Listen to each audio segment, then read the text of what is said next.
পৃথিবী থেকে প্রায় ৪০০ কিলোমিটার ওপরের কক্ষপথ থেকে তোলা এক বিস্ময়কর ছবিতে জ্বলজ্বল করছে পবিত্র মক্কা নগরী। নাসার নভোচারীর ক্যামেরায় ধারণ করা দিব্য আলোর এই দৃশ্য দেখে মুগ্ধ নেটিজেনরা। এটি ইসলাম ধর্মের সবচেয়ে পবিত্র স্থান কাবা শরীফ। নাসার সাবেক নভোচারী ও অভিজ্ঞ অ্যাস্ট্রো ফটোগ্রাফার ডন পেটিটের তোলা চমৎকার এই ছবিটি গেল কয়েকদিন ধরেই আলোড়ন সৃষ্টি করেছে সামাজিক যোগাযোগ মাধ্যমে।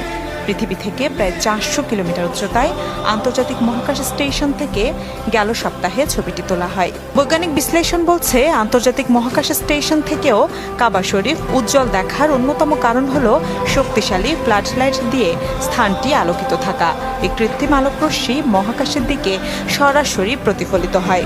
কাবার চারপাশে তাওয়াফের জন্য ব্যবহৃত মাতাফের মেঝে এবং পুরো মসজিদের আঙিনা শুভ্র মার্বেল পাথর দিয়ে আবৃত।